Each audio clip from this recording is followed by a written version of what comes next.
Lucas 24, do verso 1 ao 12.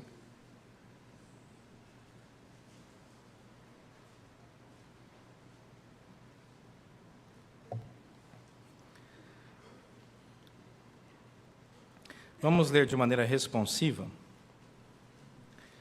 Eu vou ler os versos ímpares, os irmãos lerão os pares, leremos juntos o último verso. Mas no primeiro dia da semana, à alta madrugada, foram elas ao túmulo, levando os aromas que haviam preparado.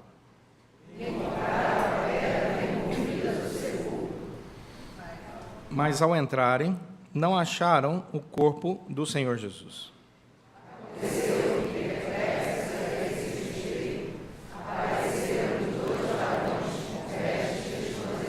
Estando elas possuídas de temor, baixando os olhos para o chão, eles lhes falaram: por que buscais entre os mortos ao que vive?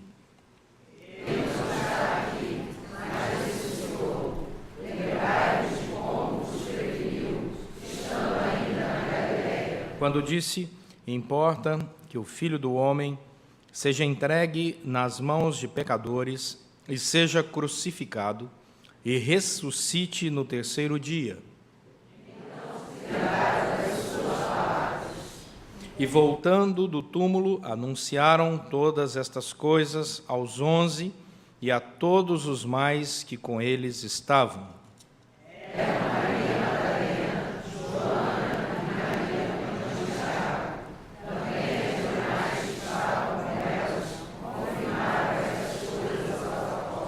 Tais palavras lhes pareciam como delírio e não acreditaram nelas.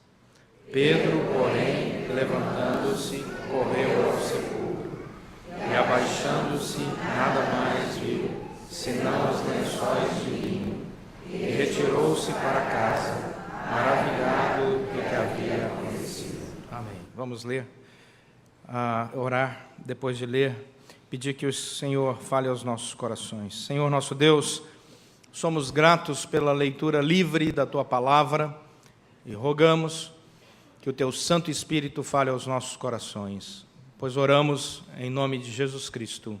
Amém.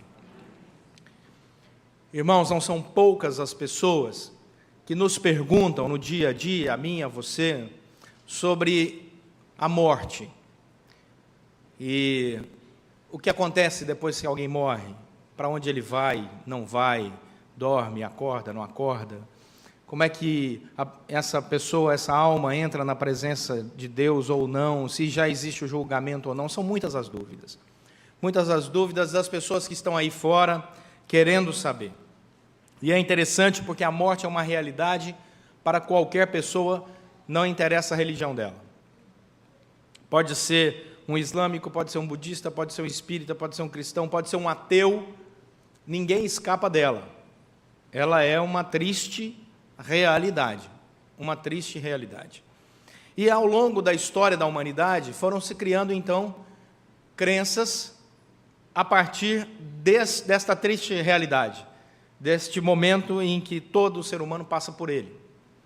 E religiões foram se desenvolvendo a partir da perspectiva da vida eterna.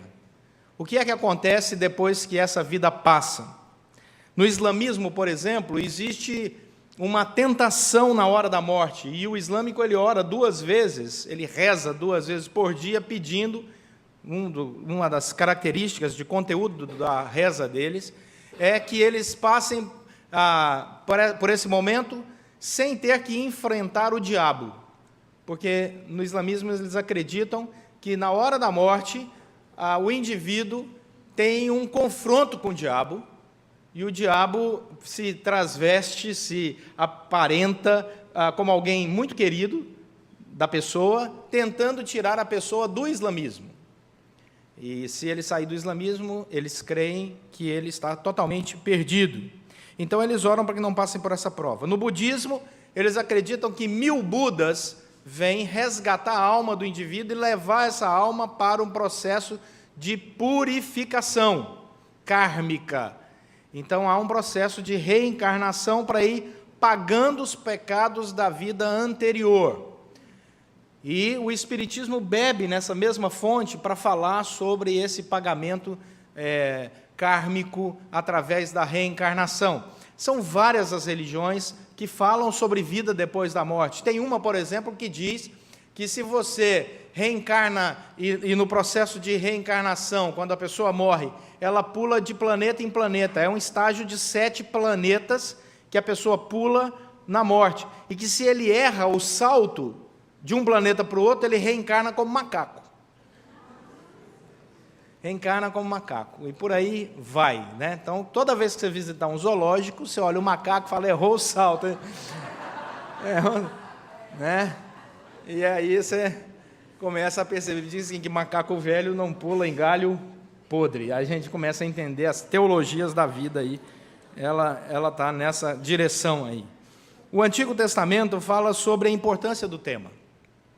A Bíblia ela vai desenvolver ao longo de toda a sua história a importância da morte como uma realidade inevitável, em que cada cristão tem que ter o seu coração e a sua mente em estado de equilíbrio perfeito, de conhecimento, para poder ajudar aqueles que ainda não conhecem a maravilhosa doutrina que é da vida e vida eterna com o Senhor. Porque, ao contrário de grande parte das religiões, o cristianismo não teme a morte. Nós cantamos em velórios. Nós celebramos a ressurreição em Cristo Jesus. É algo paradoxal. Você entra muitas vezes em cemitérios, você passa por uma capela, muito choro, desespero, por outro. É fácil identificar uma capela cristã. As pessoas estão cantando. Existe uma consolação do Espírito Santo. Existe algo especial acontecendo ali. Algo que a gente percebe claramente que vem de Deus. E é para a glória de Deus. É para a glória de Deus. E é interessante porque todas essas religiões, ao longo da história, elas sempre foram construídas, a partir da sua doutrina, na perspectiva ou de uma pessoa ou de um pequeno grupo, mas que não experimentou aquilo que descreve. Você não percebe em nenhuma religião alguém falando, não, a morte é isso, isso, isso, eu fui lá, voltei, posso descrever, e outras pessoas também passaram por essa experiência, ao contrário do cristianismo. Você encontra o fundador de todas as religiões, ou já enterrado, e o seu túmulo ainda cheio com seu corpo, não é? Ou aqueles que estão ainda proclamando em vida a sua fé sobre vida eterna. O único túmulo que está vazio é o de Jesus Cristo. O único líder espiritual que ressuscitou e apareceu para mais de 500 pessoas foi Jesus Cristo. E essa é toda a diferença do cristianismo. O cristianismo ele é incomparável. E algumas pessoas dizem, vocês acham que como cristãos vocês são os donos da verdade. Não, o dono da verdade é Jesus Cristo, ele é a verdade. Nós só somos o proclamador da verdade revelada no Evangelho. E Lucas vai falar sobre isso, e ele se detém largamente sobre esse assunto para trazer ao nosso coração paz, alegria, mas também uma missão. Capítulo 9 de Lucas, dá uma olhada aí no seu texto, volta um pouco, vamos andar um pouco na Escritura. Lucas capítulo 9, a partir do verso 18, você já vê Jesus anunciando sua própria morte. E durante os próximos 10 capítulos, há foco no Evangelho de Lucas sobre a narrativa da viagem final de Jesus a Jerusalém. São 10 capítulos em que Lucas vai falar sobre esta experiência da viagem final de Jesus a Jerusalém. E diz o verso 18 de Lucas 9 assim: estando ele orando à parte, achavam-se presentes os discípulos, a quem perguntou, quem dizem as multidões que eu sou? Responderam eles, João Batista, outros Elias, e ainda outros dizem que ressurgiu um dos antigos profetas.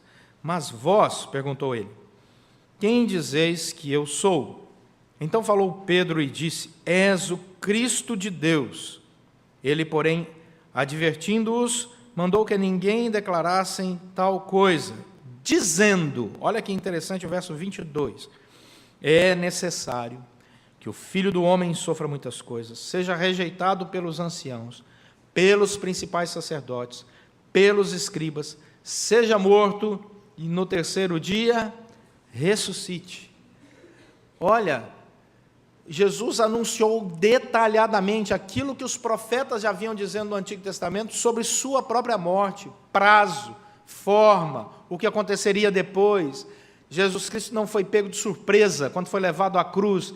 Isso era algo que os profetas há milhares de anos já anunciavam, que Jesus Cristo iria morrer na cruz, e ele traça os detalhes da sua morte. O capítulo 9, verso 22 e 23, o Senhor Jesus diz isso. Olha o verso 23, aí do capítulo 9, dizia a todos: se alguém quer vir após mim, a si mesmo se negue, dia a dia tome a sua cruz e siga-me. O Senhor, no capítulo 17, verso 25 de Lucas,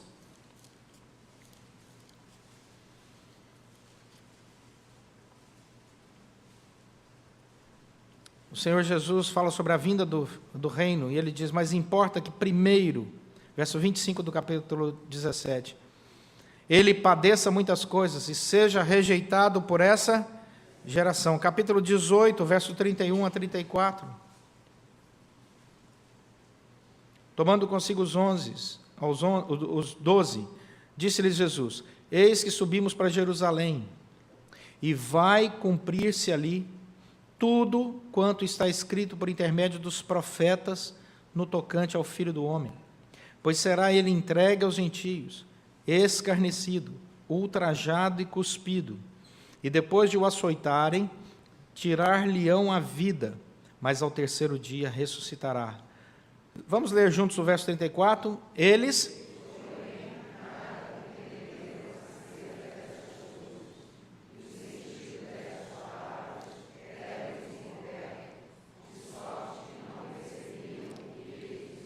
Muitas coisas interessantes. O versículo 34 dá um sermãozão. Principalmente a ação do verso 34, quando diz: era-lhes encoberto. Os discípulos no caminho de Emaús, só adiantando aqui, os discípulos no caminho de Emaús só vão reconhecer Jesus porque o Senhor se revela a eles. No grego, retira o véu que estava nos olhos para que eles reconhecessem que era Jesus. Capítulo 24, nosso texto, vamos para lá. Depois do texto que nós lemos, no capítulo 24, verso 25, 26 e 46, diz: então lhes disse Jesus: honestos e tardos de coração para crer tudo o que os profetas disseram, porventura não convinha que o Cristo padecesse e entrasse na sua glória?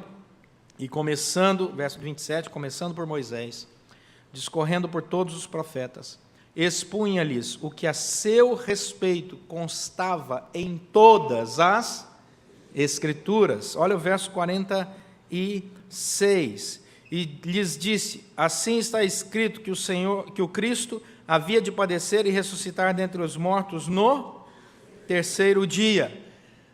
Não há surpresa alguma. A ressurreição de Cristo ela foi relatada pelos profetas, Jesus anunciou ao longo do seu ministério. Lucas gasta 10 capítulos para falar sobre essa viagem final, os últimos 4 capítulos para detalhar e nos lembrar que tudo estava predito, escrito, anunciado. Capítulo 19, verso 10 de Lucas, capítulo 19, verso 10, Jesus fala sobre sua missão. Por que dessa morte? Por que dessa ressurreição? Ele diz, capítulo 19, verso 10, que o Filho do Homem veio buscar e salvar o perdido. Perdido é uma pessoa que não sabe de onde veio, para onde vai, nem onde está. Você começa a perguntar para uma pessoa sobre vida eterna, e ele começa a dizer: só sei que nada sei. É um perdido. Eu não sei nada. Essas coisas são difíceis de entender. Eu não compreendo. Uns dizem uma coisa, outros dizem outra. O perdido precisa de quê? De ajuda. E quem pode ajudar um perdido? Quem está com o mapa na mão, quem está com a rota na mão. Quem tem o mapa na mão, quem tem a rota na mão são os cristãos. O nosso mapa é a Bíblia. E nós podemos orientar, e essa é a nossa missão. Por isso que Lucas se debruça tanto tempo para falar sobre isso. Agora, vamos nos deter lá no capítulo 24, do verso 1 ao 12, apenas no verso 5. Os irmãos sabem que eu gosto de ir versículo por versículo, então, versículo 1 até o 12, os irmãos já estão pensando aí no almoço da Páscoa, né? Dizendo, Jesus, tem misericórdia. O pastor vai analisar versículo por versículo, até o 12, nós vamos até às 18 horas aqui, seguramente. Ó Senhor, então para que ninguém ore para eu perder a voz, né? Qualquer coisa assim, então, fique tranquilo, nós vamos nos deter no verso 5. Melhor ainda, na pergunta do verso 5. Vamos ler de novo? Por que buscais entre os mortos ao que vive? Vamos melhorar. Nós vamos nos deter apenas na palavra buscar. Na palavra buscar. Essa palavra buscar é uma palavra interessantíssima, porque vocês sabem que Lucas foi escrito em grego. Existem várias palavras para buscar. Você poderia traduzir para buscar no português. Pegar uma palavra no grego e traduzir para buscar. Uma delas, muito comum, seria katadioko. Katadioko seria a palavra buscar. Como alguém procura alguma coisa, busca alguma coisa, katadioko. Só que o que me chamou a atenção quando eu estava traduzindo esse texto é que Lucas não usou katadioko. Lucas usou a palavra zetel, buscar, zetel. E isso em mim ardeu o coração, porque eu sabia que o uso dessa palavra tinha alguma coisa interessante, especial. Por que usar zetel e não katadioko? Vamos dar uma olhada então nessa questão da busca. Essa palavra zetel aparece em Marcos capítulo 1. Vamos lá para você ver, Marcos capítulo 1, verso 37. Marcos 1, 37.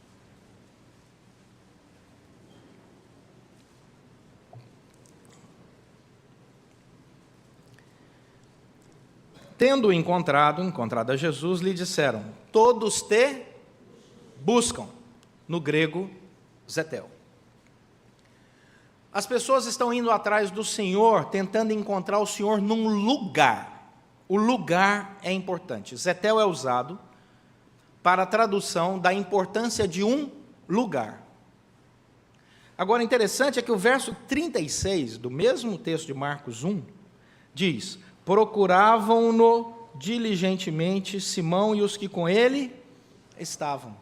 Só que aí usou a palavra katadioko. Ou seja, quando Simão e os que com ele estavam saíram para procurar normal, sem nenhuma outra intenção, era só de encontrar mesmo. Mas no versículo 37, quando eles vão falar com Jesus, eles não usam katadioko, eles usam a palavra zetel. As pessoas estão te buscando. Mas por que eles estão usando essa palavra? É porque estar com Jesus num lugar, geograficamente falando, era para eles algo extremamente importante. Eu quero buscar andar ao teu lado, eu quero procurar andar com você, zetel. Então essa era a relação de um lugar que tem sentido, significado e importância. Algumas pessoas, quando pensam na morte, acham que o lugar onde o corpo é colocado, o lugar onde o corpo é depositado, aquele lugar é um lugar santo, sagrado, separado. Isso vem de religiões antigas. Se você visitar uma pirâmide, você vai descobrir que ela foi feita exatamente para guardar o corpo de alguém. Eles criam numa vida depois dessa vida e que tinham que levar dinheiro para essa vida. Tanto é que as múmias tinham uma moeda de ouro na língua, porque eles tinham que pagar a entrada na eternidade. Olha aí. E quando nós olhamos para essa palavra, ela é usada nessa ideia, tem esse sentido, de que o lugar é fundamental. Algumas pessoas falam assim, mas aonde nós devemos adorar? No Novo Testamento você encontra esse diálogo com o Senhor Jesus. Uma mulher diz, onde nós devemos adorar? Uns dizem que é aqui nesse monte, outros dizem que é em outro monte. Onde nós devemos adorar? O Senhor Jesus responde o quê? O Pai está procurando adoradores que o adorem em espírito e em verdade. O que é importante não é o lugar, mas é o seu coração.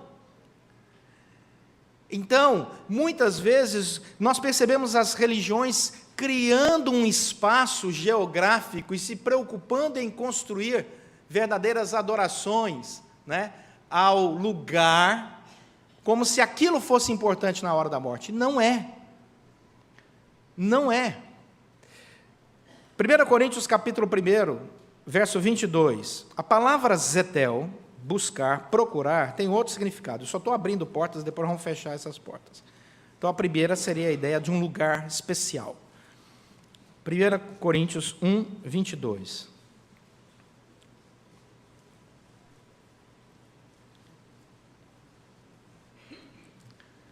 Coríntios 1, 22, Paulo fala sobre a mensagem da cruz.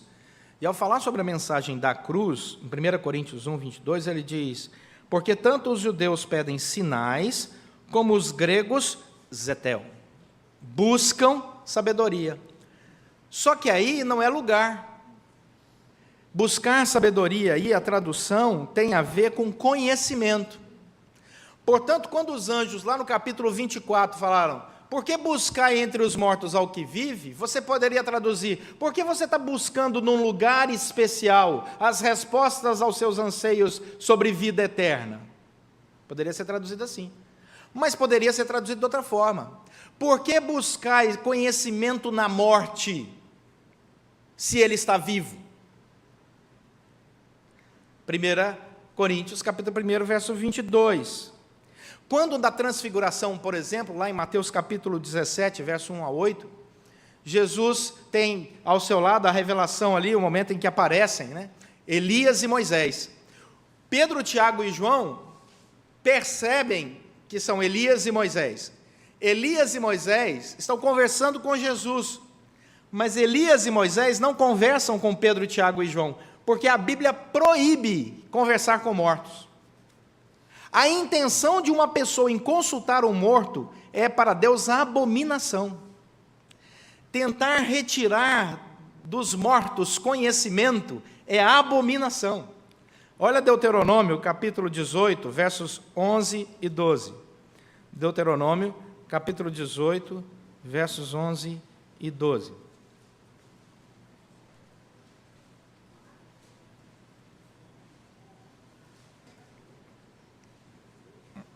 Deuteronômio 18, 11 e 12. O Senhor fala assim: você não vai e não deve encontrar no meio de vocês nem encantador, nem necromante, nem mágico.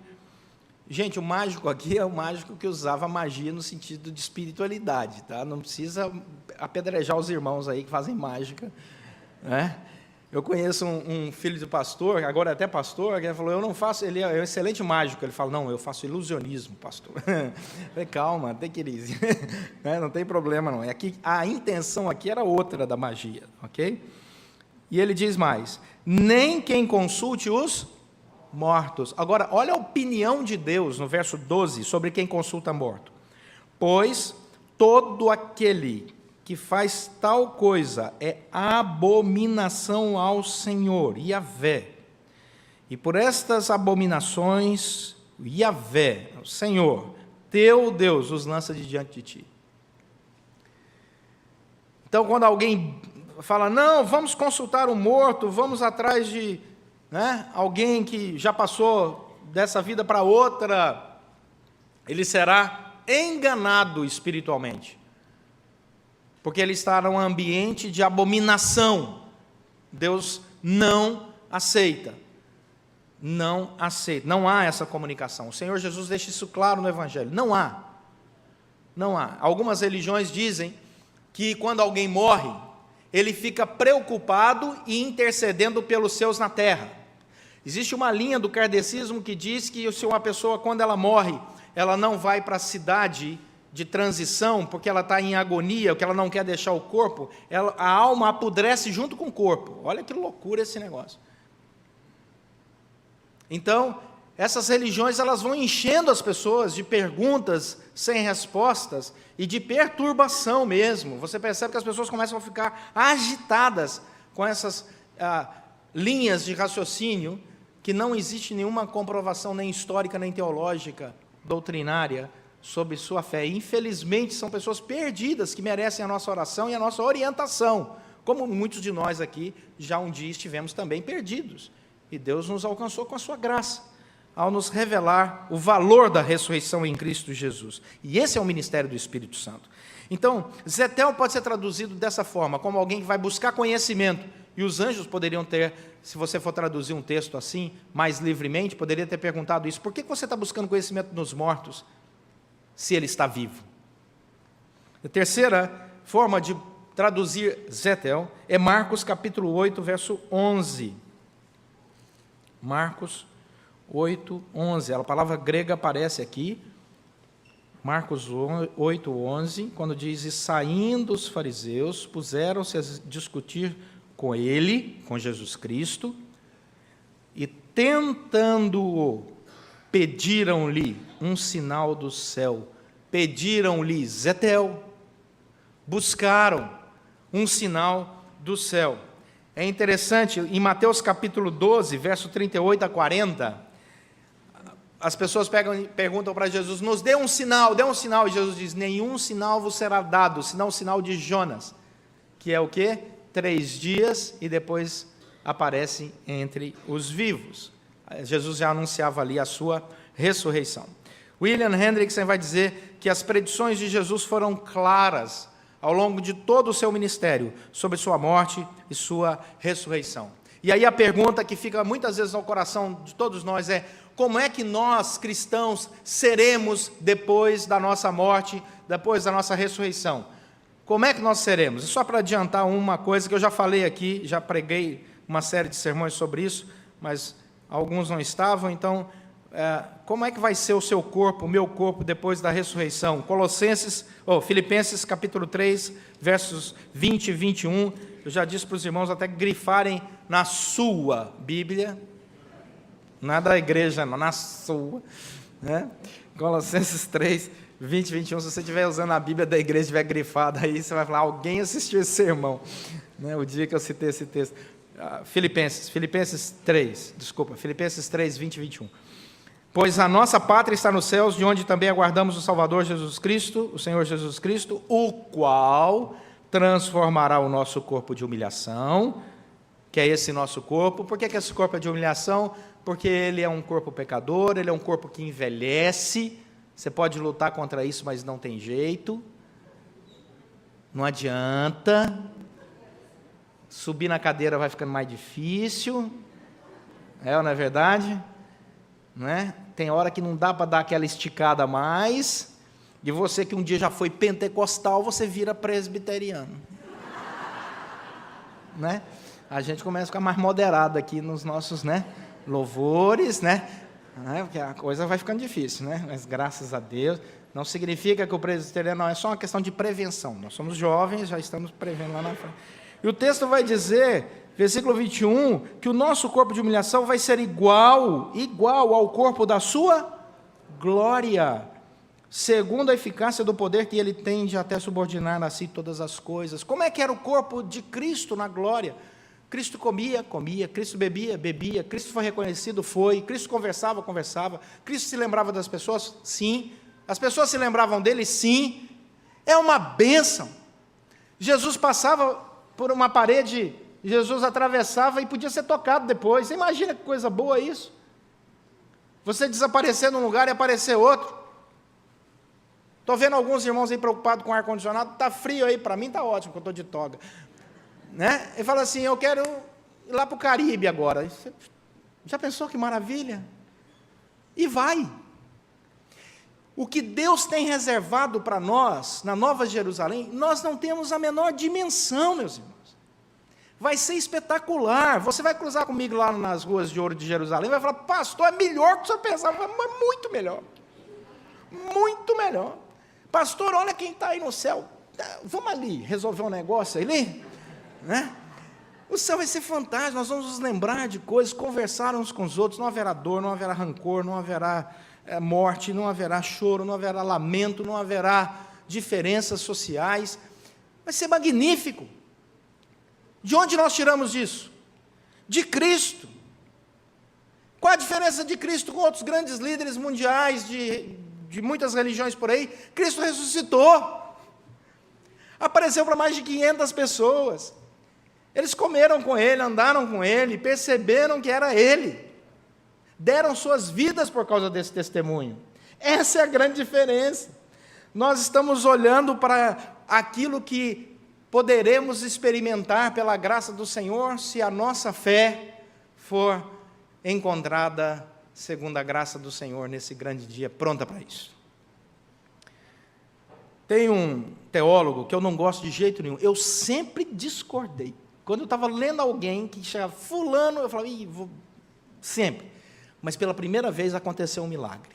Eu estava lendo e deparei com uma citação que eu concordei, que é o J.P. Meyer, e ele diz o seguinte: quando nós olhamos para Cristo Jesus e para a crucificação dele, isso é um fato histórico, inquestionável. E ele cria o critério do embaraço. Eu achei isso fantástico. O critério do embaraço é o fato de que nenhum cristão em sã consciência teria inventado a morte sofrida do seu líder, tão vergonhosa, e teria morrido por ela. Os cristãos que professaram ter visto a Jesus Cristo ressuscitado, foram trucidados, mortos, perseguidos, sua família perseguida, perderam seus empregos, passaram fome, mas não negaram o fato de que tinham visto a Cristo Jesus ressuscitado, porque eles criam que assim que fossem levados dessa vida para a presença do Senhor, também experimentariam a ressurreição. Então, eles foram martirizados e continuavam louvando ao Senhor, mesmo no meio do martírio. Oravam pelas pessoas que estavam matando a eles e os seus familiares, pedindo, Deus, dá a eles conversão para que eles possam experimentar a alegria da ressurreição, como nós cremos, porque nós vimos. É o critério do embaraço. Outra coisa que ele fala é que existe a múltipla atestação, ou seja, a morte e a ressurreição de Cristo é atestada por várias pessoas. Nós não temos relato de 1, 2, 3 ou 4, nós temos dezenas, centenas de pessoas relatando que viram a Cristo Jesus ressuscitado. Outra coisa que ele diz é o critério da coerência. O fato de que o evento se encaixa corretamente em todos os outros eventos históricos. Não é uma história fora da história. É uma história da história.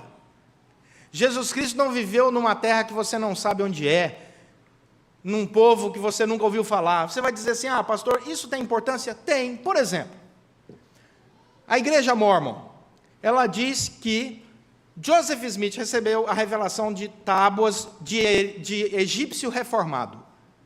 Egípcio reformado é uma língua que nunca existiu. Aí ele diz, Deus me revelou em tábuas. Essas tábuas de ouro nunca foram vistas. Num monte perto de Nova York, esse monte não existe. E as tábuas que ele fala que foram reveladas pelo anjo, né? Elas falam sobre 2 povos da antiguidade, que nunca existiram. Deu para entender? Então, nós não estamos falando sobre algo que alguém inventou, nós estamos falando de um evento histórico. Esse é o critério da coerência. E o último, o critério da rejeição, que é o fato de que o evento não foi contestado por nenhuma fonte antiga. Muito pelo contrário, elas ajudam a estabelecer que a crucificação de Jesus Cristo é de fato algo histórico. Daí, a pergunta que não quer calar. Tá bom, pastor, o senhor falou, mas o que é que eu levo para casa? Zetel. Porque buscais entre os mortos aquele que vive. Nós não discutimos morte como um lugar especial, um lugar santo. Não, se Deus tem uma coisa bonita no estudo da teologia, é que Deus não deixou nada para você pegar a sua fé e falar, esse é um lugar. Você não pode falar assim, existem estudos sérios sobre isso. O lugar do sepulcro de Jesus Cristo é aquele ali. Os católicos, se você for a Israel, vão dizer em tal lugar, os protestantes vão dizer em tal lugar, e você vai falar, onde? Não, é mais ou menos por aqui. O Senhor não queria deixar um lugar, porque se ele deixasse um lugar, ele sabia o que ia virar. As pessoas iam cavar aquelas pedrinhas, quebrar aquela pedrinha, vender pedrinha, carregar pedrinha. Já pensou? Você com a pedrinha do túmulo de Jesus, tanto você ia ficar poderoso? Na época da reforma, começaram a vender pedaços da cruz de Cristo Jesus. Martinho Lutero disse que se você pegasse o pedacinho da cruz de Cristo Jesus, da madeira, dava para fazer uma floresta. De tanto pedacinho de madeira que eles venderam, como se fosse um pedacinho da madeira de Cristo Jesus. Deus não permite isso. Porque aonde você estiver, Ele está com você, Ele está vivo, Ele ressuscitou. Se você descer ao mais profundo do abismo, Ele está lá. Se você sobe ao mais alto dos céus, Ele está lá. Ele é onisciente, onipresente, onipotente, Ele está vivo. Nós falamos com Ele e Ele nos responde. Por que buscais entre os mortos o conhecimento, se o conhecimento já está revelado na palavra e o Espírito Santo fala aos nossos corações? Por que buscais entre os mortos qualquer critério que possa fortalecer a sua fé, se a nossa fé não está baseada, firmada no morto, mas no Cristo que está vivo? Por que buscar um sinal de um morto, se Jesus já está vivo? Ah, se o morto, meu parente morto, estiver me ouvindo, que esse copo se mexa. E tem gente que fica ao redor do copo, e o copo se mexe. A Bíblia diz, é do diabo.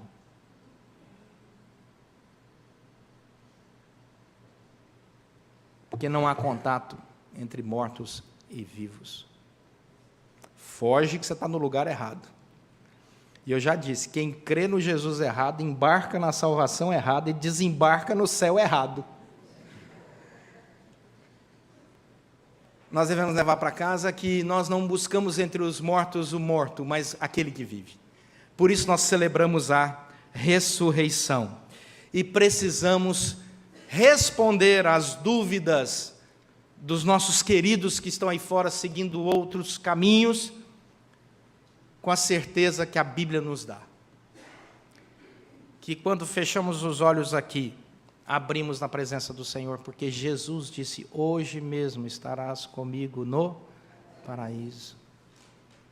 E que Ele responde todas as nossas questões, e não há dor, não há comunicação, não há preocupação, mas apenas glória sobre glória, até o dia em que Ele vier dos céus. As almas dos que partiram primeiro virão com Ele, ressuscitarão os corpos, e nós, em pleno culto de 11h30, quem sabe 9 horas, quem sabe 19 horas, que eu acho que vai ser no domingo, eu acho. Pronto, criei uma heresia, segundo Leonardo. Aí o povo solta. Pastor, vai ser no domingo? Não, não sei não, gente. A Bíblia diz que nenhum dia nós sabemos, né?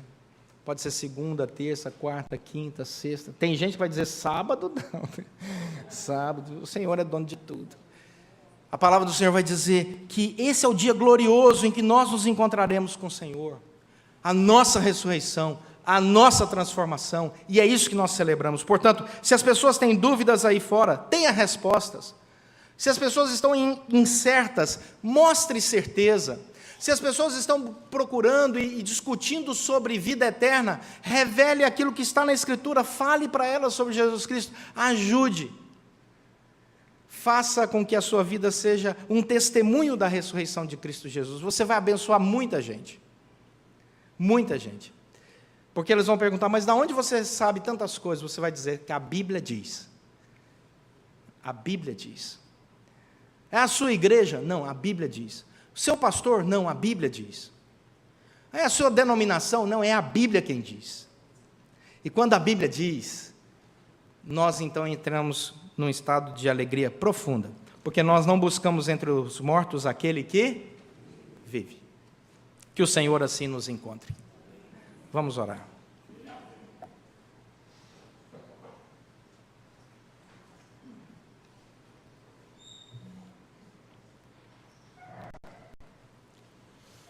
Você tem as respostas, porque a palavra do Senhor já revelou. E eu te convido a ser uma testemunha da ressurreição.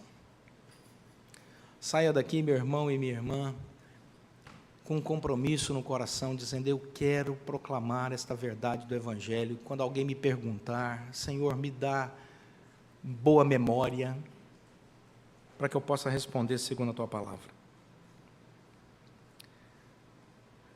Eu não quero, Senhor, que pessoas que convivam comigo tenham dúvidas sobre aquilo que eu creio, que a Tua palavra diz, sobre a vida depois dessa vida, e a alegria da ressurreição. nesse mundo tão inseguro, Senhor. Nós queremos ser pessoas firmes, seguras na Tua palavra. Peça isso.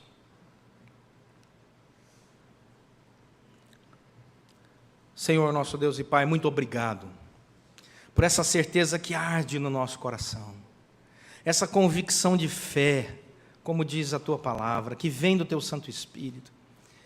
Ó Deus, muito obrigado, porque nós cremos que é um fechar e abrir de olhos a passagem desta vida para nova vida, vida eterna, contigo. Obrigado, Senhor, porque nós não cremos em espíritos presos, amarrados a histórias, porque o Senhor pagou alto preço naquela cruz pelos nossos pecados.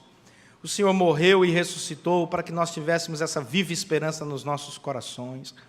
Senhor, nossas dívidas foram pagas por Ti naquela cruz. Senhor, nós não temos necessidade, Senhor, alguma de pagar nossas dívidas, porque o Senhor pagou todas. O Senhor levou sobre si o nosso escrito de dívida. O Senhor levou sobre si nossas enfermidades. Obrigado, Senhor, pela obra maravilhosa realizada naquela cruz e pela ressurreição de Jesus Cristo.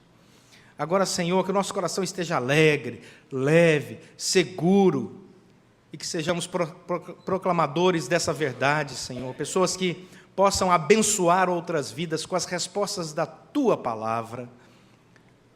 Ó Deus, nós Te agradecemos por esse maravilhoso dia de anúncio da ressurreição de Cristo Jesus. E pedimos que o Senhor nos faça arautos para a glória do Teu próprio nome, para a glória do Senhor. Abençoe cada família aqui representada. Que nunca pese no coração de qualquer família aqui dúvidas sobre nossa vida eterna com Jesus Cristo. E que possamos assim viver sensata, justa e piedosamente, aguardando o dia da Tua revelação. E o Senhor sabe qual é, e nós a aguardamos com bendita esperança. Maranata, vem, Senhor Jesus. Oramos agradecidos, em nome de Jesus Cristo, nosso Senhor e Salvador. Amém.